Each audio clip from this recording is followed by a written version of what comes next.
You know what kills me? JD saying that they need to do a better job of earning our trust back, specifically on the topic of reproductive rights. Because not only is there no trust, it cannot be earned back when you are actively taking women's rights away, when you are actively putting them in harm's way. I am a mother of 4 kids. I'm doing what JD wants, right? Like I have all of the kids. I have a very full house. My car could not fit another kid if I wanted to, but I would not be their mother if not for the reproductive care that I've received. When I had my first pregnancy at 29 years old, it was ectopic. It was ectopic, which means it was non-viable. My fallopian tube had ruptured. I needed emergency surgery and I got it. From the moment I was diagnosed, it was no more than 30 minutes before I was in an OR receiving the treatment that I needed. And because of that treatment, I was able to go on and conceive another pregnancy. But guess what? That pregnancy was also ectopic, just in the other fallopian tube. And that tube ruptured. And within 15 minutes of finding out, I was back in the ER, in the OR, receiving the care that I needed. Never once did my medical professional team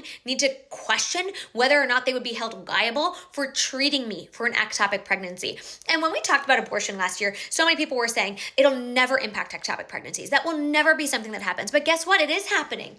It is happening. So not only do we not trust you, we know that you've taken these rights away. We know that you've taken our access to reproductive care away. You scream for the rooftops that you want people to have babies, but how can we? I would never have my kids if I hadn't received that care. I would be dead. I wouldn't be here if I hadn't received that care. I cannot understand saying that you want to earn our trust back.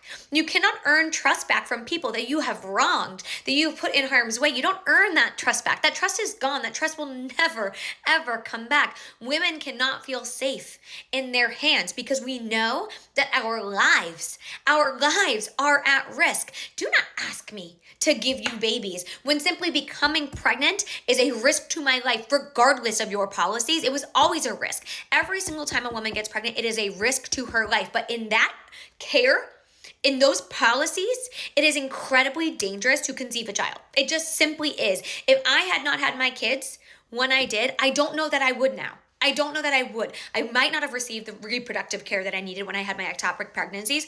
I may not have had access to IVF, which is how I conceived my 2 biological children. Like none of that would have been possible for me. And so to think that he has the audacity to say, we've got to do a better job. We've got to do a better job of earning your trust. How do you plan to do that, JD? How do you plan to earn my trust? Because you could give me affordable childcare, but that would not have saved my life. That would not have saved my life. I wouldn't have been here. I wouldn't have needed the affordable childcare because I would have never been a mother. Like it just simply wouldn't have happened.